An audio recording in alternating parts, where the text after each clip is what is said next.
an ce kai sallah ya hudu a isha to kaka yi biyar, kaka yi rage kuma. An ce kai uku a magariba kaka kara kaka rage. An ce kai hudu a al'asar da azhar kaka kara kaka rage. An ce kai biyu asuba kaka kara ka rage, ka tsaya daidai abin da aka tsaye da kai. Wannan sune hududullahi. An ce kar ka sha giya kaka je ka. An ce kar ka zina kaka kusance ta. Wala taqrabu zina, Allah ya ce kaka kusance ta. Yau kaka tara ya Allah da kowa. Duk waɗannan abubuwan da Allah ya yi sune tilka hududullahi fala ta'taduha. Ala wa inna likulli malikin hima wa inna himallahi maharim. Kowane sarki yana da iyaka da abun da baya so a mai. Iyakokin Allah da abun da Allah baya so a yi su ne hana-hanansa. Abun da Allah ya hana shi kenan. Kuma in aka ce shari'a ta hana abu, to akwai abun da yana buƙatar a tambaya dalili, akwai abun da baya buƙatar a tambayi dalili, kawai ka ci gaba da wannan abun da aka ce kar a yi. Wani abun saboda kiwon lafiyan ku ne, ko kuma wani abun kuma ba ku san ma'ana ba, kuma ba za ku sani ba, kuma ba za ku tambaya ba, haka kawai dole za ku yi. La yas'alu amma yaf'alu wa hum yus'alun. Ubangiji shi yake da iko akan kowa, shi ba wanda zai tambaye shi. Haka to kai tsaya inda aka umarce ka, wa nahwihi wa yatuba ila Allah, ka hanu daga dukkan kuma munanan abubuwan da aka hana ka, wa yatuba ila Allah, sannan kuma ka tuba zuwa ga Allah subhanahu. Allah nan tsarkakakke ne, kafli an yaska alai, tun kafin Allah ya tanada maka azaban. To yau abinda malam zai gaya mana shine na'am wa shurudut taubati. An ce ka tuba, to ya ake tuba? Tuba yana da sharadi da ka'ida. Farkon sharadin a tuba shine annadamu alama fata, yin nadama a bisa abin da ya wuce. Shugaba sallallahu alaihi wasallam ya ce a hadisi, in kai nadama ko baka yi istighfar da shi kenan Allah ya yafe maka. Yanzu ba za ka zo ka kana cikin laifi ka ce astaghfirullah astaghfirullah astaghfirullah, oh yi kenan a akarmukullah ka tuba, amma baka biyo ta sharadi ba. Kawai kai ne kana so ka shiga makaranta, kawai sai ka sa uniform ka fara zuwa, ka shiga dai ko ka yi kama da yan makaranta, amma baka biyo sharadi ba. Za a zo a samu baka daga cikin yan makaranta. A sharadi shine ka je ka tuntuba ya ake yi, wani hanya da wani hanya ake bi, yaya, kawai shikenan sai a gaya maka kalan uniform din da ake so ka yi. To tuba yana da sharadi. Farkon sharadi a tuba, ka ji takaicin wannan laifin da aka aikata, ka rinka jin me yasa nayi kaza, da ban yi kaza ba, me yasa nayi kaza, na cuci kaina, na zalunci kaina. Kai kuka da hawayenka ko kai kuka da zuciyarka na wannan laifin da ka aikata. Wannan shine sharadi na farko na Allah zai karbi tubanka kenan. Annadamu alama fata, wannan abun da kai na laifin to kai nadama. Na'am. Sannan kuma in kai nadama, to ba shikenan ba, sai ka daura niyya, kai alƙawari da Allah. Allah ya uda ila zammin, ba za ka sake dawowa ba, ma'ana ba za ka sake aikata wannan zunubin ba. Bima baqi alaihi min umrihi, cikin abun da ya saura a gare ka na daga rayuwa. Ka shekaran ka 10 ne, to in kana da rabon shekara 10 a gaba ko shekara 20, a'a to yanzu na Allah nayi laifi, Ubangiji ina neman gafaranka da afuwa. Wannan laifin da nayi ka hana, na san ban kyautawa kaina ba. Allah ina jin takaicin wannan abin da nayi, amma ina neman gafararka. Nayi alƙawari ya Allah, daga yau har a karɓi rayuwata, wannan laifi da nayi Allah ba zan sake aikatawa ba. Wannan shine sharadi na biyu a cikin sharuɗan tuba. Wannan yato Allah ya uda ila zammi fi ma baqi alayhi min umrihi, kai niyya ba ka sake dawowa aikata wannan laifin ba, min umrihi, cikin abin da ya saura a gare ka na rayuwar gaba. Na'am. Yatrukal ma'asiyata, Sannan kuma sharadi ne na uku, an yatrukal ma'asiyata fi sa'atiha, ka bar aikata sabon a cikin lokacin ta. Ma'ana in kana mutalabbisu biha, in ka kasance kana cuɗanya da ita. Yanzu ba haka zo kana shan taba, daga ce insha Allah in na shanye wannan taban, daga ita ban sake ba, Allah na tuba. A'a, sai kaya da na hannunka ka kashe ta ka taka, ko ka zo ka dau wata za ku tafi ku yi lalata, yace insha Allah in dai na je nayi wannan ba, a wannan duk ba tuba bane. In dai daga wannan, duk lokacin da ka ji kana daga wannan, a baka yi niyan daina ba, kuma ba za ka daina ba, ko ba a karban tubanka. Ko za ka saci kuɗin wani, kace a daga yanzu in na saci wannan ba zan saki ba yanzu. A'a, ka'ida ne sai lokacin da ka je za ka aikata ma, to sai ka watsar da abun a wajen, sai ka yi nadama a wajen. To wannan abun yana sa Ubangiji ya karbi tuban bawa. Wadda wani bawan Allah cikin sabon shugaba sallallahu alaihi wasallama ya zo gurin Annabi sallallahu alaihi wasallama, wallahi mushi wadai yana yawan kawo misalin nan. Ya Rasulullah, ina so in musulunta, amma ina da wasu larurori da yawa, ina da wasu laifuffuka da nake yi amma ba zan iya dainawa ba. Yace me laifuffukan naka? Yace ni mashayin giya ne, sannan kuma ni barawo ne, sannan kuma shi mazinaci ne, sannan kuma shi tantirin makaryaci ne. Manzo Allah sallallahu yace to a cikin waɗannan abubuwan duka ka je kai, amma ina so ka min alƙawari ba za ka yi ɗaya ba. Yace shikenan in dai ɗaya ne a huɗu ai zan iya ya Rasulullah. Yace so nake kanka sake yin ƙarya. Ce ƙarya ka shikenan ya Rasulullah in dai shine ai ji kai ce kaman ba komai bane ko? Ba hana giya ba, hana dauke ba, hana mata ba, ce a ba ku ya Rasulullah ƙarya kan nayi maka alƙawari ya Rasulullah ba zan yi ba. Shikenan sai shiga cikin gari sai ya ga wani gida ga kayan alatu a gidan, har ya je zai satan sai ce kai yanzu fa in nayi satan nan in aka kama ni fa to manzo Allah zai ji labari, in kuma aka ji labari za a yanke mun hannu, in kuma aka tambaye ni nayi na ce a ban yi ba, nayi ƙarya kuma nayi wa annabi alƙawari ba zan sake ƙarya ba. Ce kai ba zan yi satan nan ba. Yaje ya ga wata baiwar Allah zai afka mata, ce kai yanzu fa in nayi zinan nan za fa a tambaye ni nayi, in nace nayi to za a jefe ni, in kuma nace ban yi ba nayi ƙarya kuma nayi wa annabi alƙawari ba zan sake ƙarya ba. Yaje ga giya ma yayi wannan haka. Sai kenan ashe gari ya zo fadan annabi ya kalli manzo Allah ya fashe da dariya, annabi ya yi murmushi yace manzo Allah babban likita ka bani maganin cuta ɗaya ta raba ni da cututtuka na ƙwaya 4. Shikenan malamai kuma suna bada hikaya, wani bawan Allah shi kuma malami ne mai tsoron Allah, sai wata mata ta tarfa shi a ɗaki sai ta ce masa wallahi sai yayi lalata da ita. Yace shi wallahi yana tsoron Allah ba zai yi ba. Sai aka yi masa, ta ce to in kuma bai yi ba wallahi sai ta yi masa sharri. Yace to shi ba zai yi ba. Aka ce to a cikin laifuffuka uku sai ya zaɓi ɗaya, ko ya fasikanci da ita, ko ya kashe jariri, ko ya sha giya. Yace ha, da in kashe jariri ko ne fasikanci shikenan ai gwanda ya sha giya, kawai sai ya sha giya. To ji yake shan giyan lafiya ne. To saboda buguwa da yi da bata a hankalinsa sai da fasikanci da matan, kuma ƙarshe sai da kashe jaririn. Saboda me? Laifin da ya rena. Shi yasa shugaba sallallahu alaihi wasallam ubangiji rabbul izzati da kansa ya hana shan giya, ya hana maye, saboda shi shaye-shaye yana sa kai ɗabi'an da mahaukaci ma ba zai aikata ta ba. Yanzu mahaukacin da yake baya shaye-shaye zai wahala ya kashe mutum, amma mafi yawa masu kashe-kashen mutanen nan to shaye-shaye ne yake afka su cikin wannan laifuka. To maganan dai da wannan ba iri ɗaya bane, amma duka wannan hikayoyi ne da akwai darussa a kansu.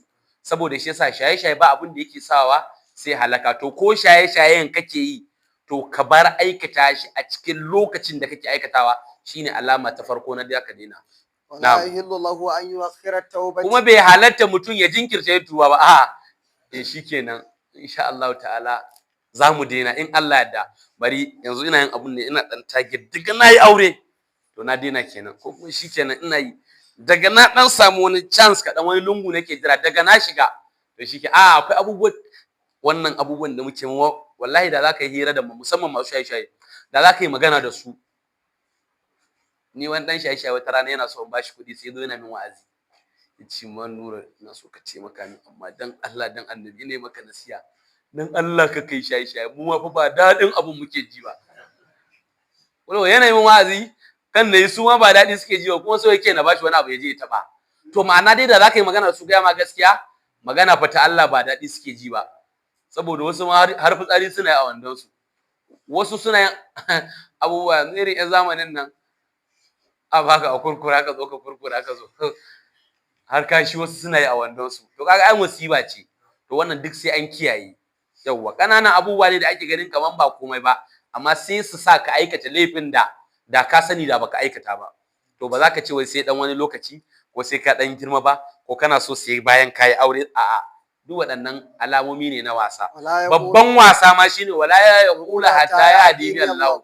a wallahi abubuwan nan da muke bari kuma na addu'a dai Allah ya shirye mu daga ka fara cewa Allah ya shirye ka bala zaka bari sai Allah ya shirye ka to alaman ka tafi kenan daga ka fara cewa wala yaqulu atadina Allah sai Allah ya shirye mu to fa innahu min alamati shiqai alama ce ta kai kawai marar rabo ne alama ce ta rashin rabo wal kizlami da tabewa wa damsul basirata da shafiyar basira ka gwada kai da kiki ne duk lokacin da kake laifi kace wai a za ku bari sai Allah ya shirye ku to alama ce ta kai marar rabo ne in baka yi wasa ba zaka zama duniya da lahira 0.0 to da haka wajibi ne sai an kiyaye na tuba sharadin ta na farko shine yin nadama niyya kuma ba za a saki aikatawa ba da barin laifin a cikin lokacin da kake aikata kuma yanzu ƴan uwa an shigo mana da wasanni cikin al'umma da yawa laifuffukan da musulunci yake yaki da su a aikace duk yanzu yana wayoyin mutane kananan abubuwan da ake ganin kamar ko wallahi duk laifi ne duk wanda ya lido a waya kamar ya ji sabon layayi ne duk wanda ya karanta a waya kamar duk abin da kai a waya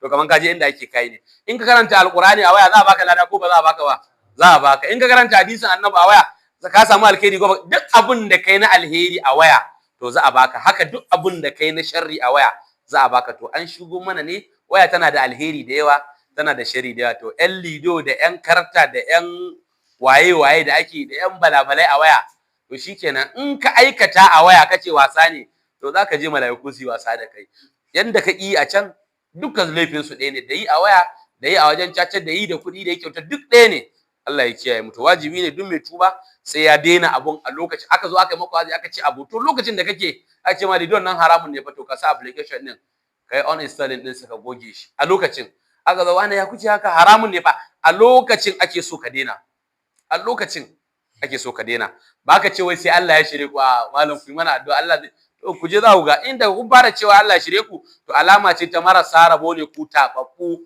masu shafewar basira haka malam mai ahbari ya faɗa na'am wajibu alaihi ya wajaba a gare ka ya wajaba ga mukallaf wanda ake nufi da baligi hibzu lisanihi ya kiyaye harshen sa min alfasha'i daga maganganun alfasha ma'ana maganganun banza shugaba sallallahu alaihi wasallam yace man kana yu'minu billahi wal yawmil akhir falyaqul khaira aw liyasmut ka faɗi alheri ko kai shiru to yanzu kowa yana so sai ya faɗi maganganun burgewa to kai kokari ka faɗi maganan da za ta ja maka capacity a duniya ka je kuma ta hada ka faɗa da mala'iku a lahira ba sai ka faɗi maganganun banza ba a'a kai kokari ka kiyaye maganganunka daga maganganun alfasha wannan harcen zai iya saka Hausa suna cewa ko harshe yana daura makogoro ne Hausan ko harshe shi yake yanka wuya ma'ana wai harshen ka shi zai iya sa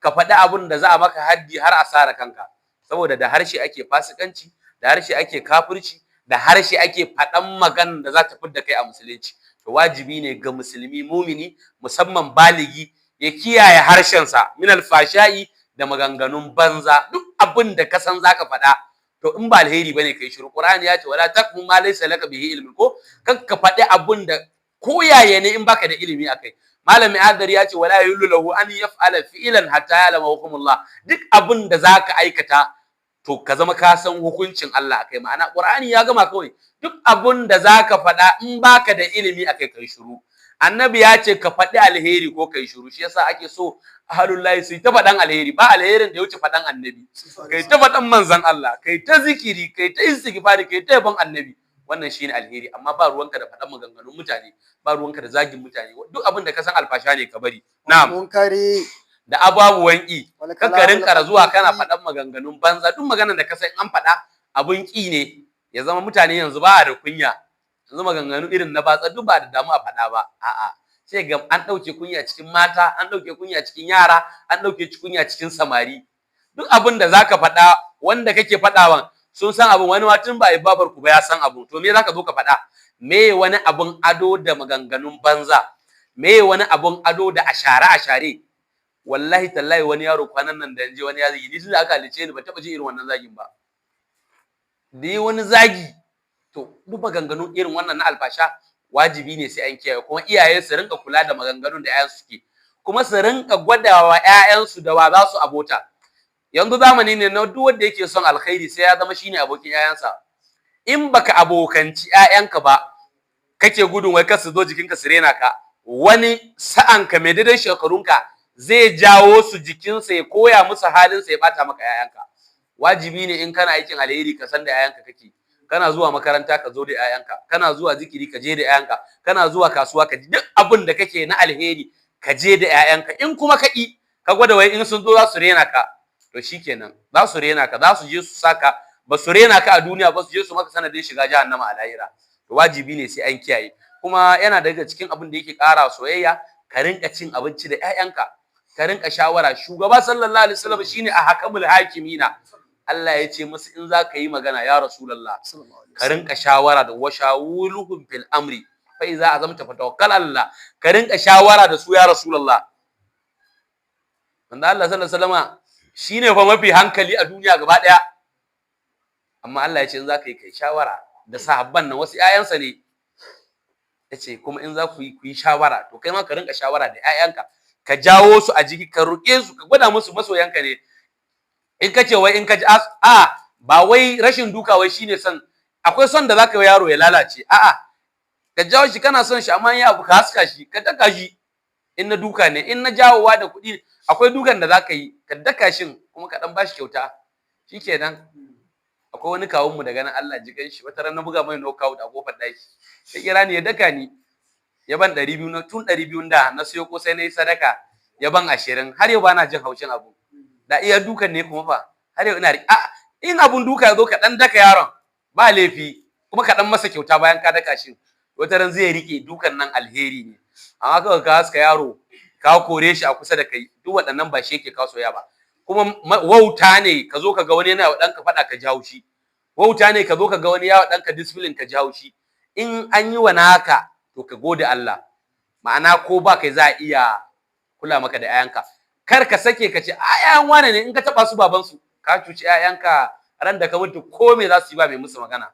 Dan haka wajibi ne iyaye su ja ƴaƴansu a jiki, kuma su rinka saurarawa su ji fa me ƴaƴansu suke faɗa, saboda yanzu zamani ne in yaro bai je wani waje ba ma zai koya a waya. To wajibi ne sai mun kiyaye. To dan haka wal kalamil qabi, da mummunan zance, yaro ya rinka munanan maganganu. Babu mummunan zance a duniya yanzu kamar irin maganganun da ake rabawa a janibin manzon Allah. Wata magana in ka ji sai ka gwammace da ma ba halice ka ba. Musulmi, mutane ƴan uwanmu su rinka ɗaukan maganganu suna rabawa annabi, to wannan bala'i ne. Ko kuma mutum su zo su ɗauki wani waliyin Allah wanda ya bauta wa Allah, ya yi wa musulunci hidima, ka ji wani yaro ya zo ya yi mummunan magana a kansa. To wajibi ne balagagge sai ya kiyaye mummunan magana akan musulmi. Mummunan magana wajibi sai ya kiyaye. Haka nan kuma su ma masu iyalai, ko kuma wallahi ba zan rabu da ki, wallahi in kai kaza zan rabu da ki, wallahi zan suke ki, ba kyau rantsuwan saki, ba sai kai wannan rantsuwa ba. Zan je ita shikenan ka sallame ta, Allah ya bata zon miji na gari. Yawa, in kuma zaka iya kai hakuri. Shugaba sallallahu alaihi wasallama ya ce mata kashin haƙarƙari ne, duk yanda zaka yi su miƙe ba za su miƙe ba. In ka ce za ka miƙar da su sai dai ka karya su. Ma'anan karyawa shine saki. Kuma ubangiji rabbul izzati ya ce abghadul halal ila Allah at-talaq, mafificin abin da halak ne kuma Allah baya so shine saki. To bare sai ka rantse, in ka rantse kuma yanzu da yawa sakukunan nan ba fa sai ka ce ka saki mace ne kawai ta saku ba. Akwai sigan magana da kawai kai shikenan ta saku, akwai yanayin mu'amalan da kawai kai ta saku. Duk malaman fiqh suna da wannan hukunce. To wajibi ne sai mun kiyaye maganganun musulmi. Babban abu kuma shine ba a son musulmi ya kaurace wa musulmi, saboda yana cikin wanda za a kashe wa tariqu lidinihi al-mufariqu lil jama'ati, wanda ya kaurace wa addininsa. Ba a so kawai musulmi ana zaune zaman lafiya, ana zaune cikin kwanciyar hankali, ana haɗewa atimu bi hablillahi jami'an wala tafarraqu, ko ware a cikin musulmi. To ba a son wannan. Ba a son wanda harin musulmi, ba a son kaurace wa musulmi. Waya hanati, ba a son musulmi ya rinka wulakanta musulmi. Wannan dan uwanka ne musulmi, amma kana wulakanta shi, kana ganin kaman bai kai ba, kana ganin kaman bai isa ba, kana ganin kaman kai wani abu ne. To wajibi ne musulmi ya kiyaye alfarman musulmi dan uwansa. Shugaba sallallahu alaihi wasallam ya ce al-muslimu aqul muslimu la yazlimuhum wa la yahqiruhum. Musulmi dan uwan musulmi ne, kakka zalunce shi, kakka ci mutuncinsa, inji annabi sallallahu alaihi wasallam. Na'am. Wa yahanatihi wa sabbihi, ba za ka rinka zagin musulmi ba, kar haka ana zaune kana zagin musulmai. wa takawifi, Kakka rinka kuma ka rinka tsoritar da musulmi, duk haramun ne. Tsoritar da su haramun ne, zagin su haramun ne, wulakanta su haramun ne, kaurace musu ma haramun ne. ba a tsoratar da musulmi sai da haƙƙin shari'a, kuma in haƙƙin shari'a ne ya kai ba gwamnati bane. Yawwa kai in haƙƙi ne na shari'a to ka kai gwamnati ta yi masa hukunci ba kai aka ce kai masa hukunci ba. Na'am. ويجب عليه Ya wajaba kuma ga shi baligi نعم ibzu basarihi ya kiyaye ganinsa عن anan النظر إلى nazari الحرام kallo ilal haram zuwa ga haram. Wajibi ne mu kiyaye kalle-kallen haram.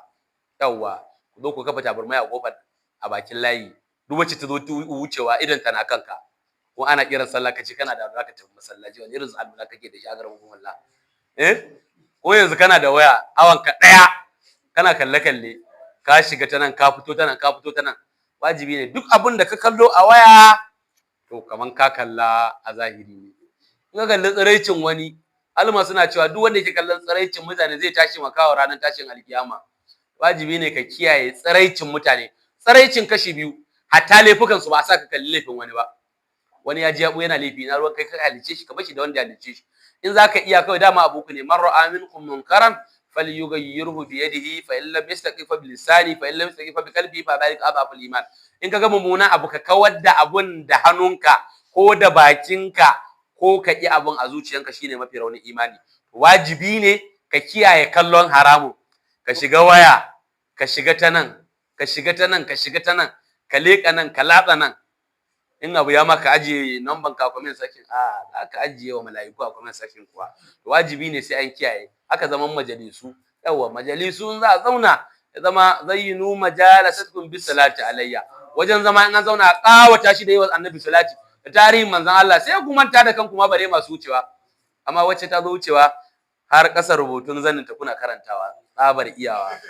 Wannan duka abubuwa ne na haramun. To wajibi ne mutum ya kiyaye kallon su. To bare kuma kale gaban ɗakin mutane balle kuma irin waɗannan abubuwa duk inda ka san idon ka zai kallo to kaka kai kanka. Kada ya zama baka da wani hanya sai ta gaban gidan abubuwa. Ka bi hanya mai kyau. In ka zama wannan layin akwai abubuwa na kaba'ira to ka canja hanya. Ka bi ta wata hanyar ba sai ka bi ta nan ba. Duk inda ka san in ka je idon ka zai ga haram ka kiyaye kanka ka kai. Kar ka je ka gani saboda in ka ganin zaka samu percentage din abin da ka kalla. Na'am. ولا يحل له Bai halatta gare ka ba أن ينظر an yunzura ila al-muslimin bi nazarati bane ko kai mushriki ne ko kai dan bid'a ne to a cikin ku sai an samu daya. Manzo Allah sallallahu alaihi wasallam ya ce kafirci baya faduwa banza. Yanzu in nace la ilaha illallah muhammadur rasulullah sai kace ni kafiri ne to lalla za ta tahori na. In ta zo ta caje ni sai ta samu ni ba kafiri bane to kanka za ta koma. Kai ka zama kafirin kenan. To wajibi ne musulmi su kiyaye bakin su akan ƴan uwansu musulmi.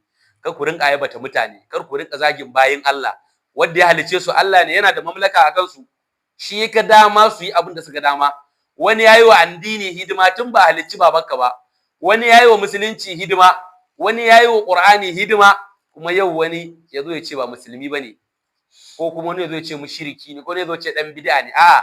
A duba uquwa islamiyya. Amma kuma haram ne kuma ka haɗa kai da musulmin da ya kafirta ka in ka san kai ba kafiri bane. Yanzu mutum ya ce maka kai kafiri ne sai kuma ka jawo shi jikinka. Me kake gwada kenan? Kai kafirin ne?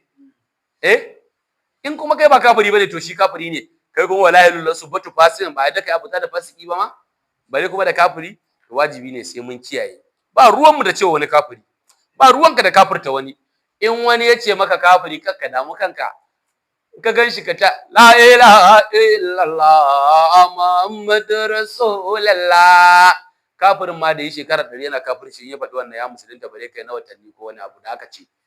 In mutum ya ce maka kafiri kai zikiri, ba zikiri ne ba ruwanka, amma kana zuwa ce maka kafiri aka zo a bar mutane su yi harkar su. Ai addini mu dai in shari'a ta ce mu yi kaza kawai mu tsaya abin da aka ce ma nu haitukum anhu fatidun nabu ma amartukum bi abin da aka ce mu yi abin da zamu iya, abin da aka ce mu bashi kuma mu bashi. Manzo Allah mu ya hana mu faɗan mummunan magana akan musulmi yan uwan, ya hana mu kafirta mutane. In wani ya kafirta ka rabu da shi in yaje zai yi Allah ƙarin bayani. Na'am. إلا أن يكون فاسقا فيجب هجرانه. Ba a yi wa mutum musulmi haka sai in fasiki ne. To in fasikin ne ma ba a masa haka ba sai aka ce fa yajibu hijranu. Shi din ma ya wajaba ne ka kaurace masa ba a ce kai masa ba a ce ka wulakanta shi ba. Na'am. To alhamdulillah wannan sune ɗan ababuwan da zamu karanta. Abinda muka faɗi cikin kuskure a ciki Allah ya yafe mana. Abinda muka karanta cikin kuskure Allah ya yafe mana. Abinda muka yi daidai Allah ba mu amfanin shi, Allah ƙara annabi wasila da fadila, Allah ƙara shi tijani karama, Allah ƙara shi karama, Allah saka shi da alheri, Allah saka iyayenmu da dukkan jagoranmu da kalifofinmu, Allah saka mu da alkhairi da dukkan dattawan mu. Akwai mai tambaya? Na'am.